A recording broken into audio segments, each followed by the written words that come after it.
are some of your assignments. I noticed it wasn't the cut from like the early reaction papers, but at least it's, you know, around the era of the midterm, including the midterm. So if you're curious about those, here they are, last name by alpha, more or less. I'm generally not in the habit of talking about my attire, but I thought it was useful in talking about it in memoriam. You can Google this name, Justin Carr. He was my nephew, died a little over a week ago, from a family who basically embodied the principles of the sweatshirt university. This is University of the Hood. The story behind it is there's this brother that went to USC film school where Justin's mom went, not film school, she's an engineer, right? This brother was putting together this film because he's concerned about positive black images. And just like for those of you who attended the Social Justice, Real Justice Conference, if you saw Dead Prez and Climbing Poetries talk about how there's this whole trend in hip hop that's anti-intellectual and anti-black intellectual, which is, you know, when you think about, we'll be learning about bebop was hip hop in the 40s and 50s for the exact same reason, except that jazz musicians played instruments and they were well read and they spoke out. So to have this whole anti-intellectual trend within hip hop, like we don't read, we're rappers, we don't read, no. Calling that out, that's bullshit. Okay, that's like a ghetto mentality, and you're not understanding where ghetto came from. Ghetto was an island where people were sent to die, and they didn't.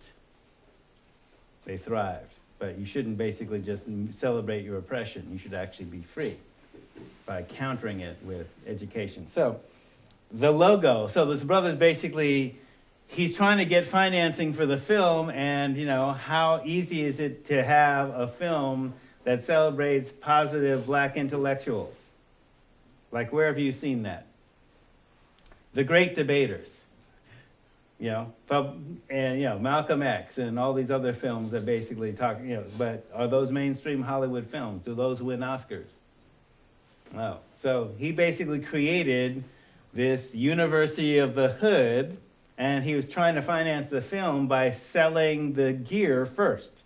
Selling the swag first to raise money for his film. He had a script and all that other kind of stuff. I don't know where he's at, but he was at this conference that I was at, so I got 2 shirts, a sweatshirt, the School of Education, right? And then there's this whole logo about each one teach one. And basically, you know, you have the founding of the school, and, you know, he said, yeah, founding the school 1619. And I said, well, you know, black people were here before 1619. He goes, yeah. So he gives me the t-shirt, the sweatshirt for free, because I know that, right? So he's basically saying, well, this is, so if I were going to explain what the University of the Hood is, it's the internal black empowerment matrix. And 1619 is basically not when we were brought here so much in chains, because that Dutch ship brought indentured servants. Okay? So the 19 or so odd black people that were here were indentured servants. If they were indentured servants, that means they were European citizens of Holland, paying their passage.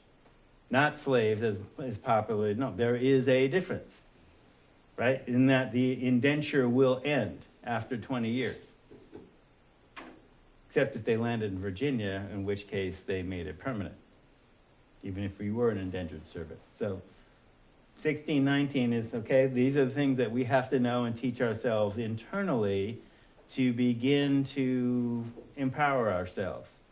Now, you may or may not have heard of, well, I'll put Justin up. Justin is Justin Carr. His parents were Susan and Daryl. There's a Facebook page in memorial, but Susan's father is Burl Toller. Burl Toller Sr. went to University of San Francisco. That's the Dons. It's a Jesuit school in San Francisco. He was on a team. He and Ollie Matson, who later played for the LA Rams, were on this team in 1958. The Dons went to a bowl game. The other team was from the South. They wouldn't take the field unless they took the black players off. The school said, "We ain't playing that," and they forfeited the bowl game. When the University of Oregon was in the same position, they did not forfeit the bowl game. So remember when I was telling you about the two black players recruited by the Klansmen? Okay, they were playing a bowl game in Florida.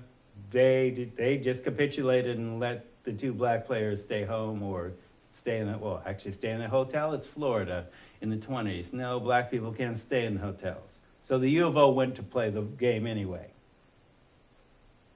But it's 1920, right? We make allowances for racism? No, we don't. Never. You're an American citizen or you're not. Are they American citizens? Then you back them. They're students that made the team, you back them. That's the right thing to do. Is that black and white? Well, in this case, right or wrong? Okay, what are we doing here, right? So, not that black is wrong, I'm just saying. Justice is justice. So, Burl Toller Sr. was part of that team. The athletic director was Pete Rozelle. When Pete Rozelle became the first NFL commissioner, he wanted Burl to become the first black referee in NFL history, and he was.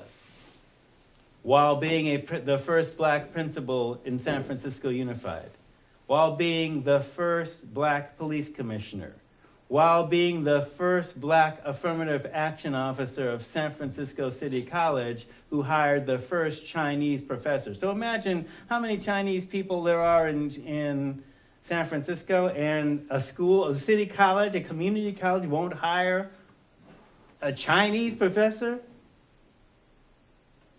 in San Francisco until a black affirmative action officer?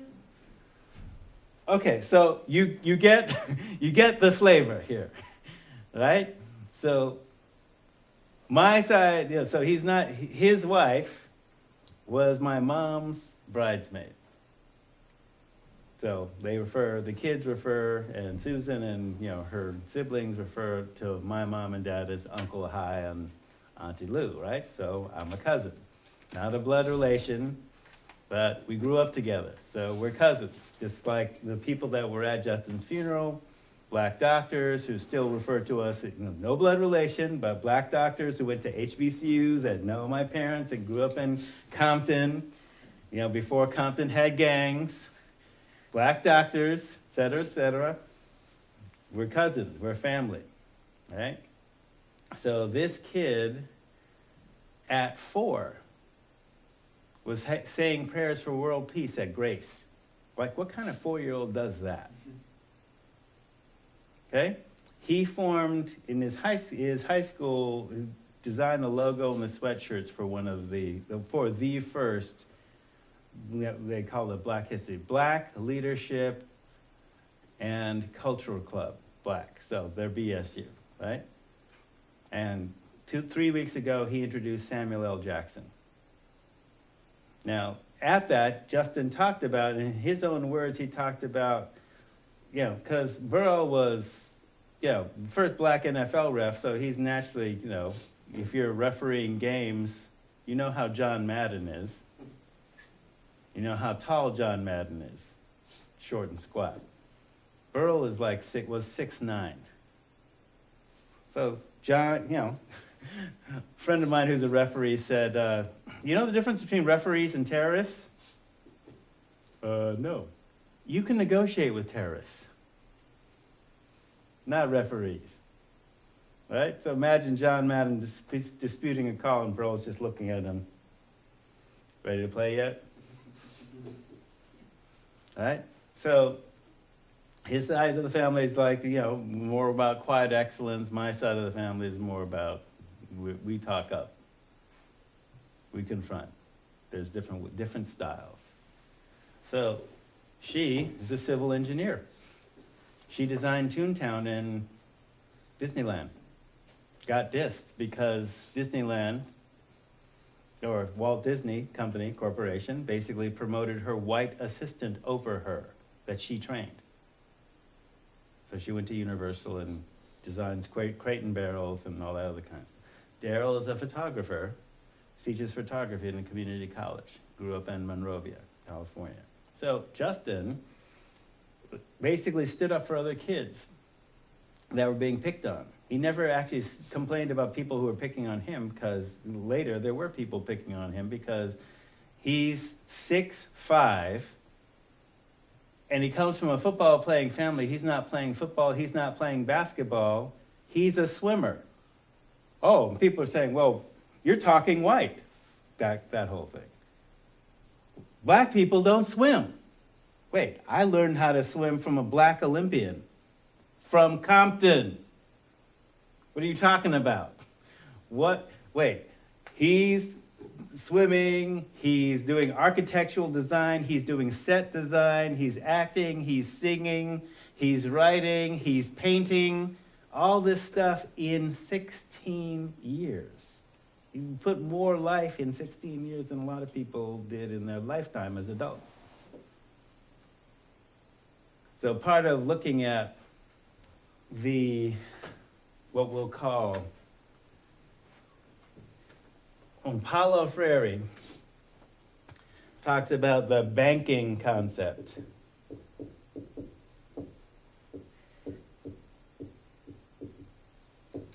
What you're learning in this class is counterfeit knowledge. That is, within the banking concept, what Paulo Freire is talking about is that knowledge is manufactured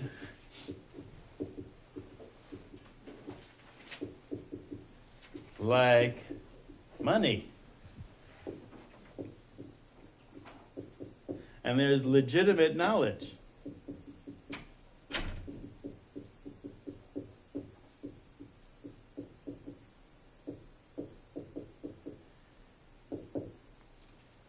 So legitimate knowledge is the kind of knowledge that basically maintains the system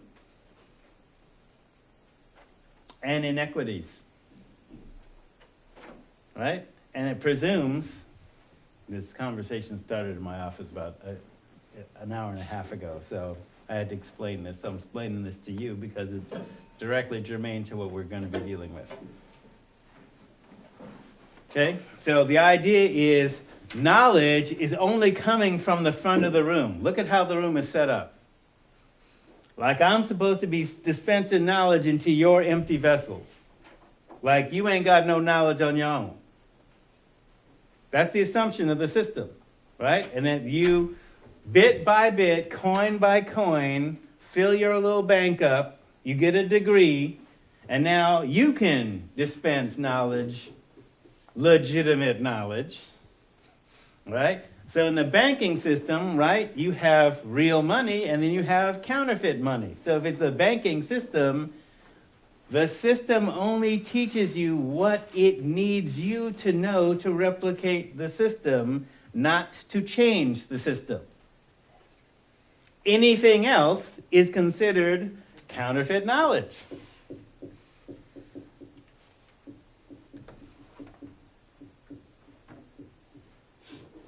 Now, counterfeit knowledge is also anything that you know in your direct experience that's true, that counters the message of the system. Like I just had to teach somebody who's a native Oregonian who graduated from South Eugene High School. That she said, what do you mean it was illegal for you to be here? I said, from the founding of the state. It was illegal for black American citizens to be here. It was illegal for black people to live inside the city limits before 1965. The Ku Klux Klan was run out of the University of Oregon. She goes, oh, well, that's a good thing, right? No, I didn't mean the University of Oregon ran the Klan out. No, the Klan was run from within the university. And she's just like, wait, how didn't I learn that? Where could I Google to find this out? I go, if you go to the University of Oregon, they won't even mention on their website that the Eugene Klan was run out of there. It'll send you to Tillamook, even though the knowledge is in their library, in microfilm, which you will note, microfilm is not a technology that is internet searchable.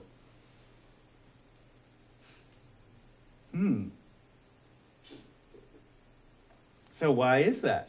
And I said, look, I'm just repeating what white U of O scholars have said about the universe. I'm not even making this up.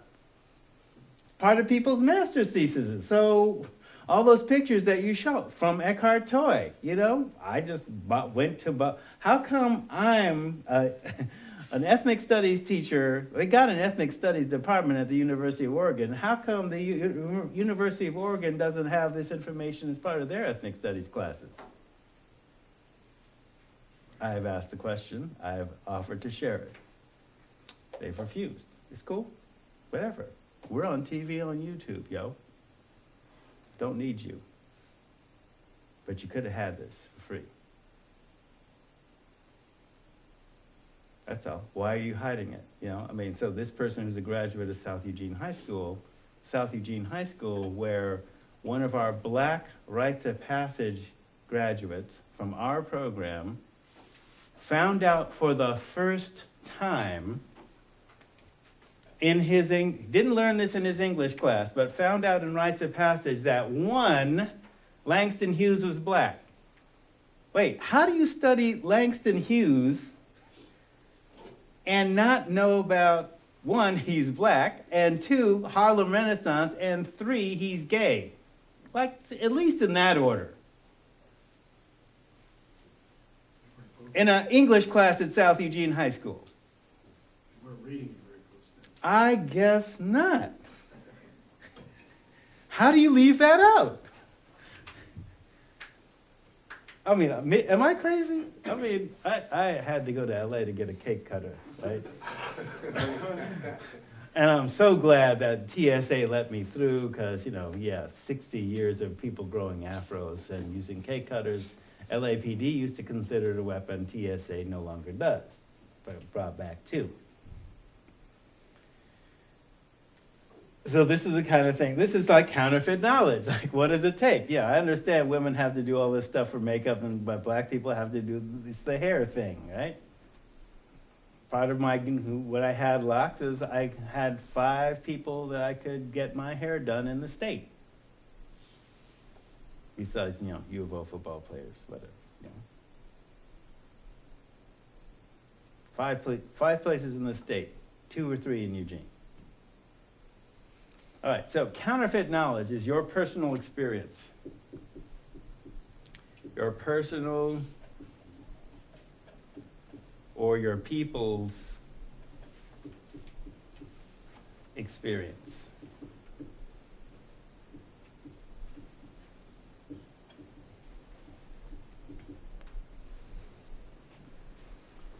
So the banking concept. So counterfeit knowledge. Now, it's still valid. And now, because of the blessings of the academy, ethnic studies is now legitimate knowledge. However, it wasn't always that way. And we'll talk about that. So,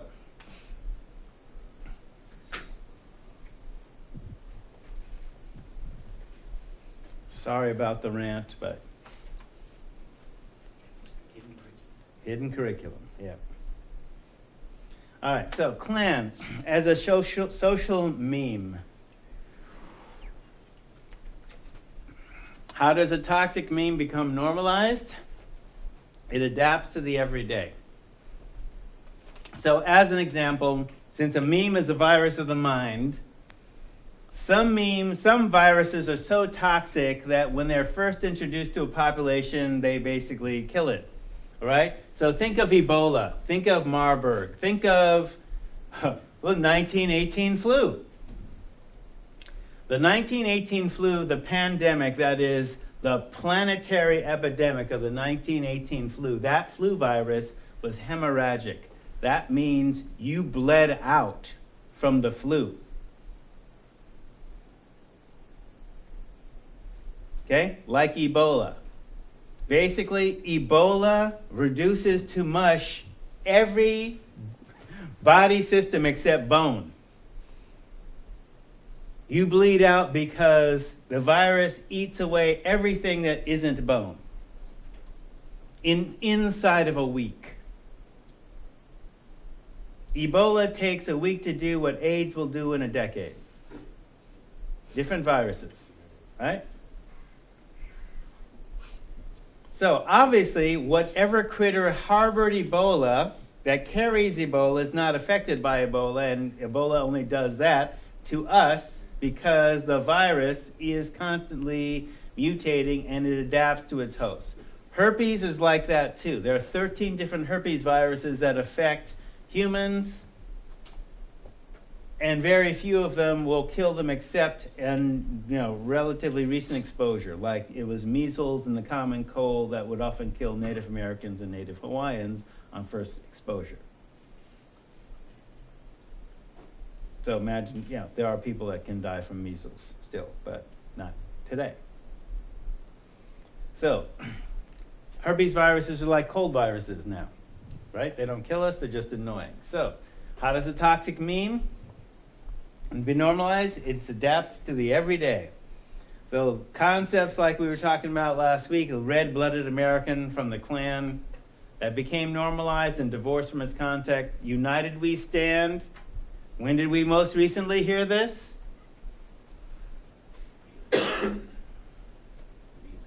Right after 9/11?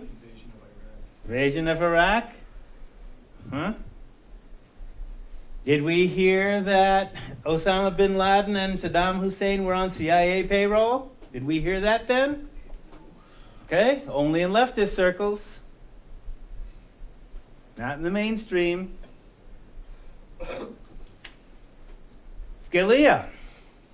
Voting rights or racial entitlement. Wow, wait a minute. They used to kill us for attempting to vote in the 20th century, if not the 21st. How is it a racial entitlement? Isn't this what they're fighting over right now? This is the Supreme Court. Justice saying this, like last week. Yeah.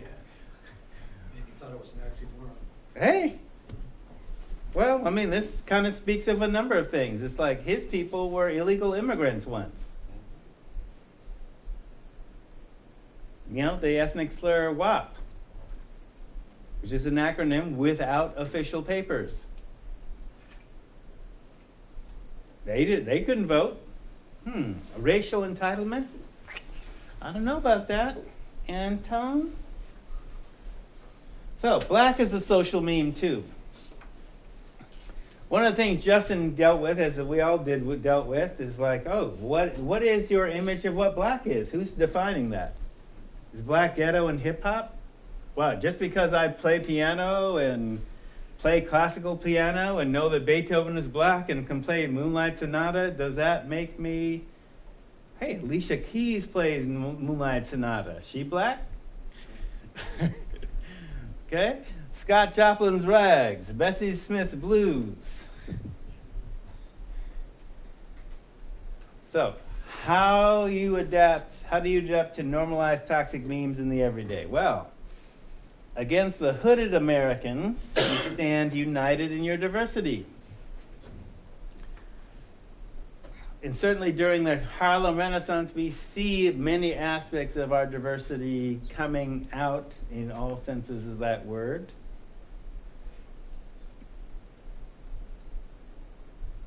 So when they say you all look alike, you show them how you are erudite. Your conception recondite or recondite. Either pronunciation works.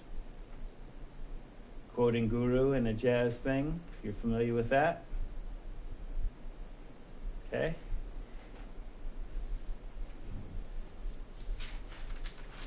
All right.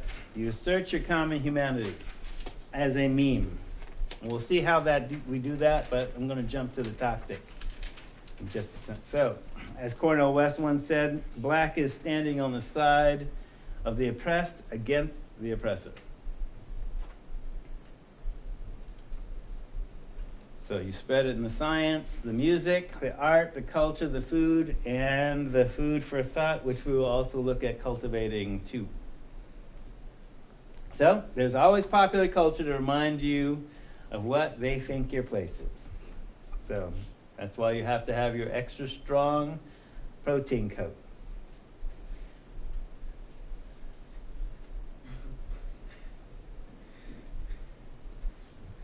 One of the things I like about Eckhart is his sense of humor. He's like, wow. I said, really? You found this?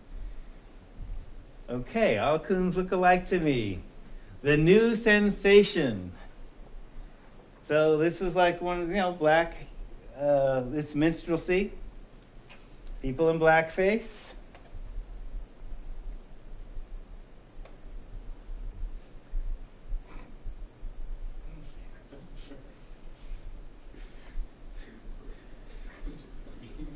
Okay, right. I mean, yeah, because it's dated and it's funny, and you just gotta, okay, they were serious behind this.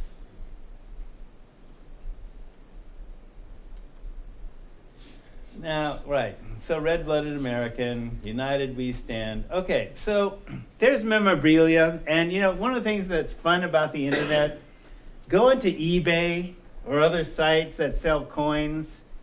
So go back to slide, really, go back to slide. I want to explain what they're seeing here. Okay, this is a Ku Klux Klan medal. For sale on eBay, like I think $80 or something like that. Coin dealers. Yeah, remember they're they're an invisible realm, and so when I'm talking about coin of the realm, banking concepts, they basically consider themselves to be a country inside a country. So the coin that they have, and you can see there's a number of interesting ideas. So this is, IAC, up in the upper right-hand corner, I am a Klansman. Notice it doesn't say anywhere Ku Klux Klan on it. Right? They're a secret society. Now, what I want to see is some local examples, not only just Klan robes, but if they had Klan coins in Eugene. I want to see Eugene's card-carrying Klansmen. So far, nobody's come up with them. I know they exist in somebody's garage somewhere.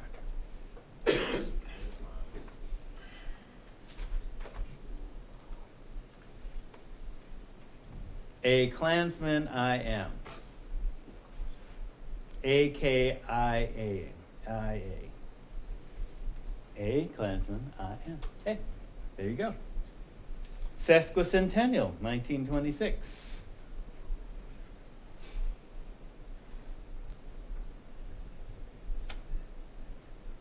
One country, one flag, one language. Look. They're Americans. We should all be the same.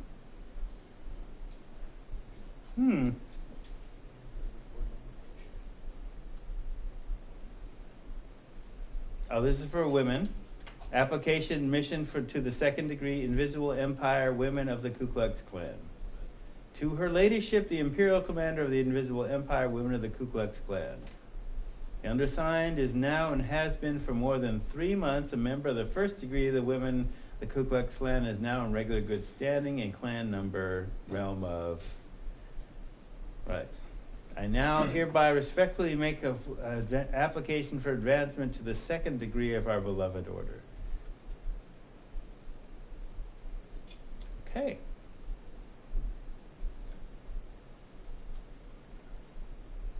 Homemade metal matchbook cover. Member KKK in good standing. Arkansas. For cross burnings, I guess, keep your matches gasoline free. You just wouldn't want your matches gasoline soaked.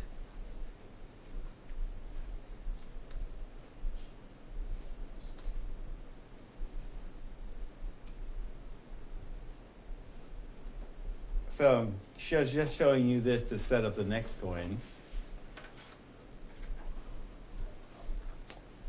Around the top is Anthar Silva, which means not for self but for others in Latin.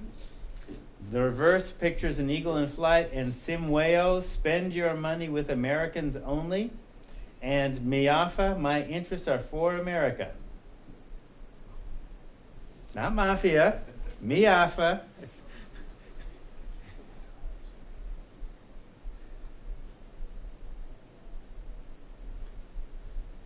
You have to really be a collector to want to pay $160 for this. For a nickel. Not even silver.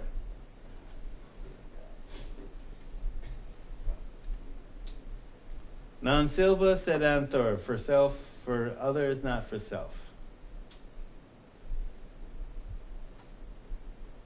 So let's come back to Oregon. The Toledo Incident. Now, this is as an incident, this is instructive because they don't really speak about the Klan. I haven't read the book. The book just came out a couple of years ago. Authored by Ted. So, Toledo, on the way to Newport, Oregon. Okay? Toledo, Oregon.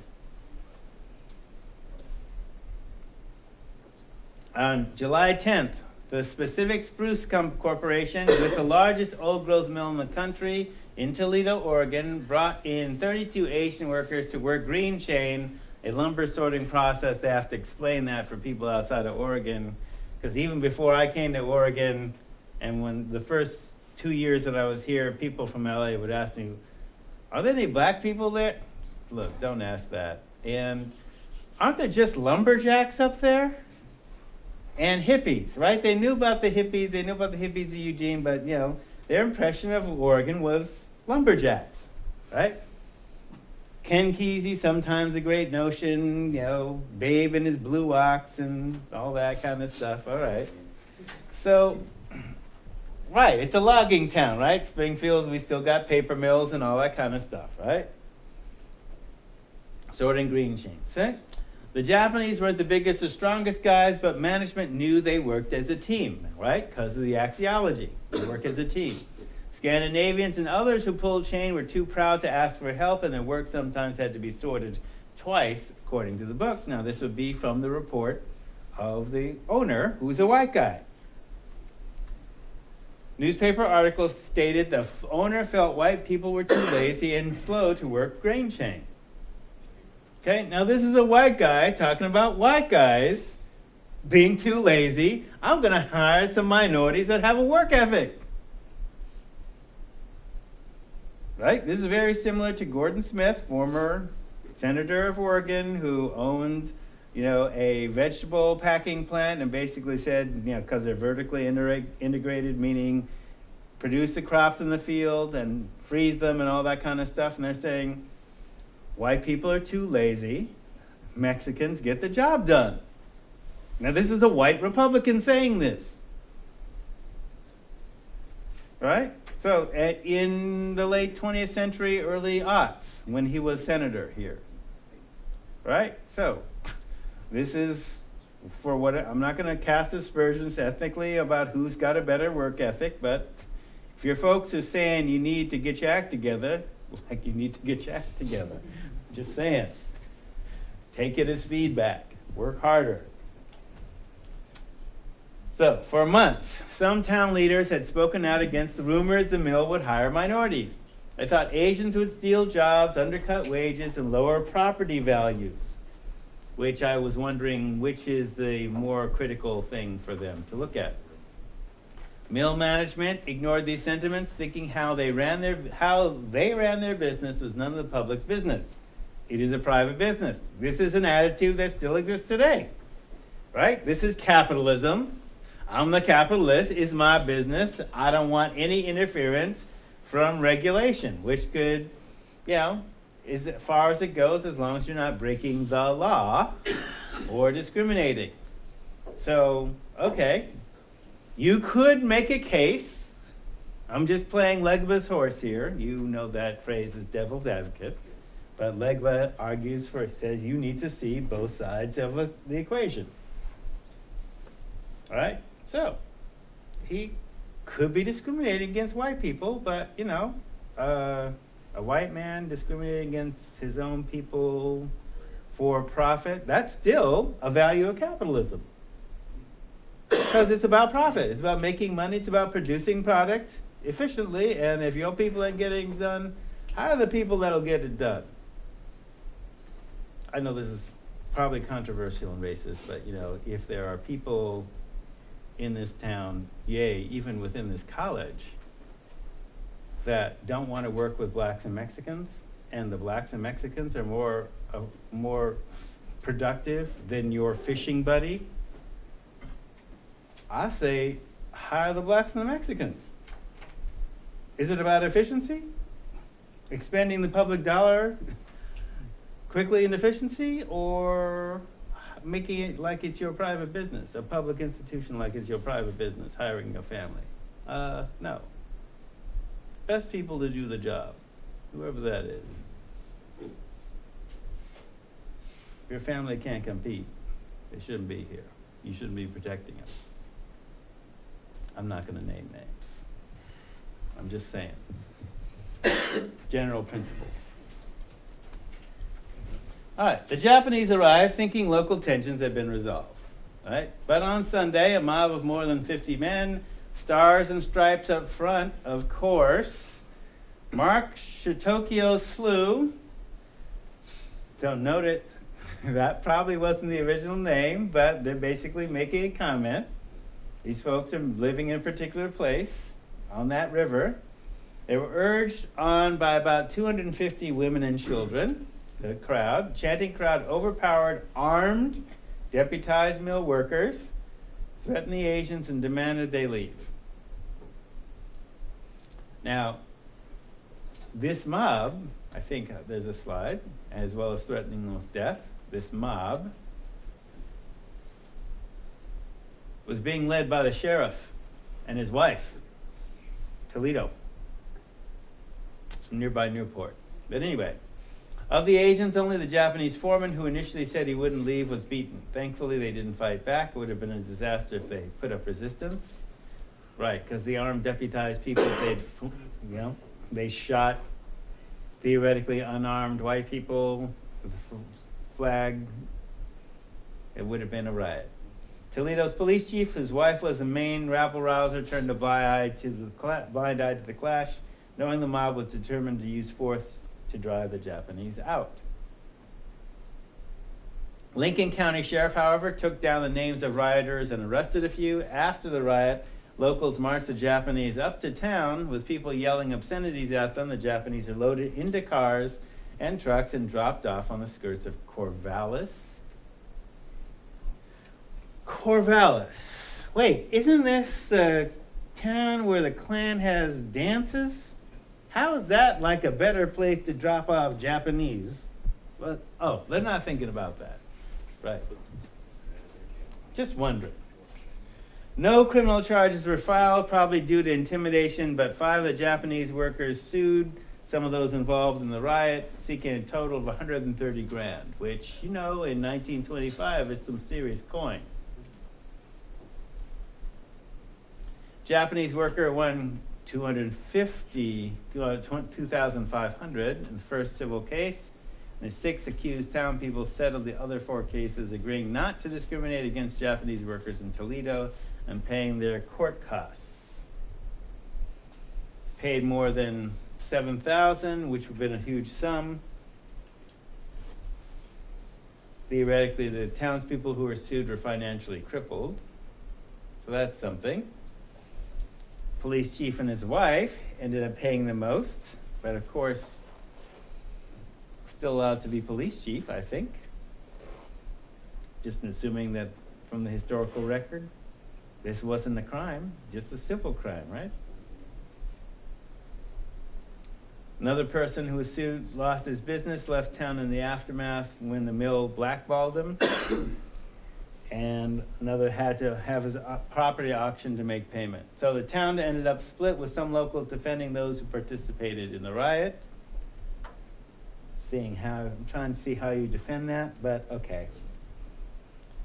So they were precedent setting, confirming rights for resident aliens to live and work where they wanted. But how many Japanese are in Toledo now? Or Newport? Or Corvallis? Not too many. A lot in Ontario. A lot in Ontario, okay? Best farmers in the world. I'll give them that. They are. Fair. Treasure Valley, the most fertile land in the world. Hmm. Japanese have the best farms anywhere over there. And they're the best judo people ever. So, situation in Toledo was while potentially explosive, wasn't unique for this state or the United States in the 20s. Lots of people had passed anti-immigration, anti-Japanese sentiment was high. This is before World War II.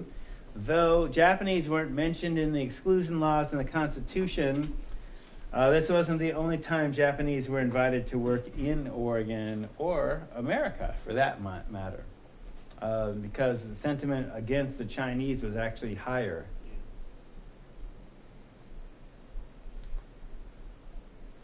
So many of them, though, had been in the United States for years, some of them decades. They immigrated for the same reasons Europeans did. So the economic opportunities provided a chance for a better life in lots of different spheres. All right, so if they'd been here for years, that also brings up the possibility that if they had kids, their kids were American citizens.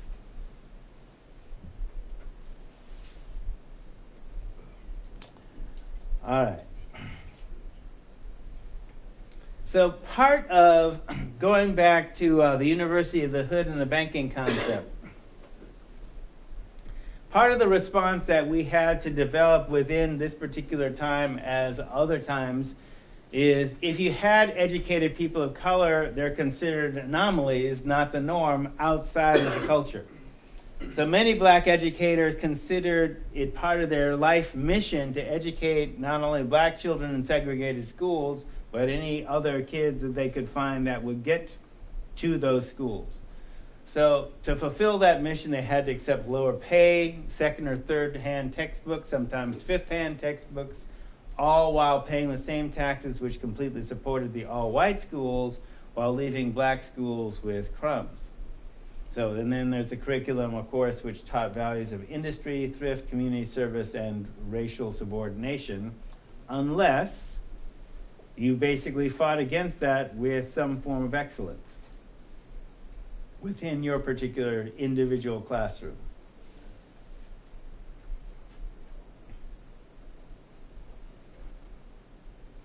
So, when you educate for leadership, leadership focuses power. And there's lots of different forms of power. So there's nothing wrong with, for example, being political. Politics is a science of power. But you have to understand how power works. And its rules, like electricity. How it gets stored. You know, Arun Gandhi talked about, his grandfather said, oh, anger is like electricity. If you use it the wrong way, it could kill you. But if you channel it the right way, it could help you. So how do you deal with racial subordination? So as an example, part of the Great Migration is 500,000 black Southerners moved to the urban north from the rural south, with 1 million more following them in the 20s. Now, starting with their education in the South, which is basically part of what you're getting is that internal curriculum, they go into the North and they encounter not necessarily overt racism, but more covert racism and And this is also when you start seeing ghettos being formed. So the war, that is World War I, cut off cheap immigrant labor from Europe. And so when America entered the war, this meant that the usual American, i.e. white people, white men, went to soldier. New source of labor had to be found. So the myth of black inability to do a white man's job had to give way to certain realities. The Negro gets a chance to work only when there's no one else, right? So, for example, when Martin Luther King, I'm jumping ahead, but basically in Memphis, the sanitation crews were all black, but paid less than whites, because no white man would do that job anymore, because they'd all gone to other opportunities because of the war, etc. So when no one else, wasn't just about race, but also about gender, of course. So during World War I, employers reconsidered whether white man's work was necessarily a man's work. So white women began to move into industrial jobs, leaving their quote-unquote jobs available to black women. So what their jobs would be was basically laundry and cooking as well.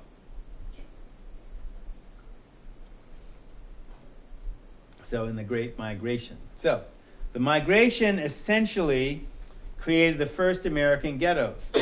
Because partially what they're migrating away from is the rural South, where the Klan is basically having a heyday, where lynching is happening.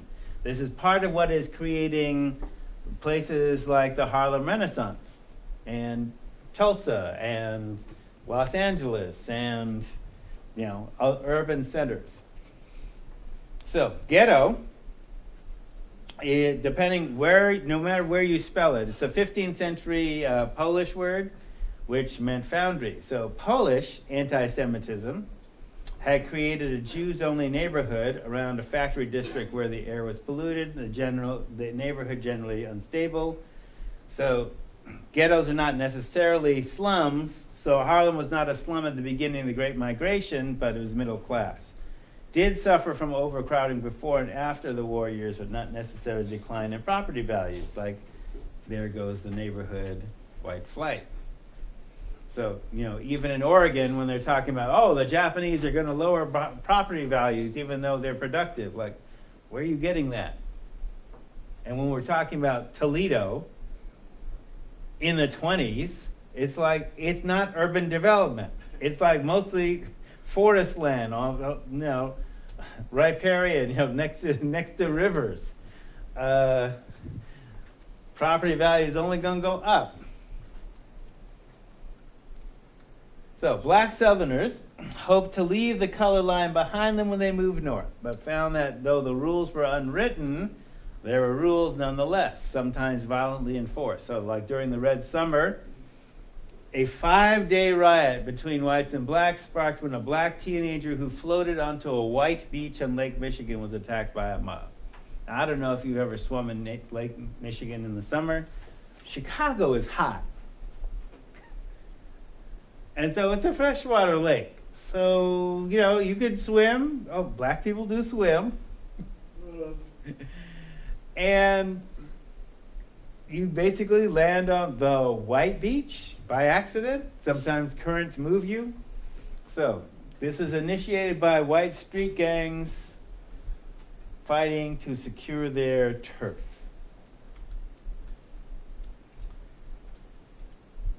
So this got replicated. So let's move this.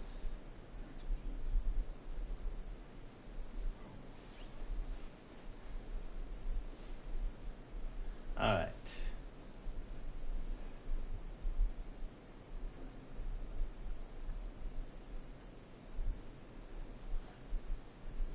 I usually bring this as a prop.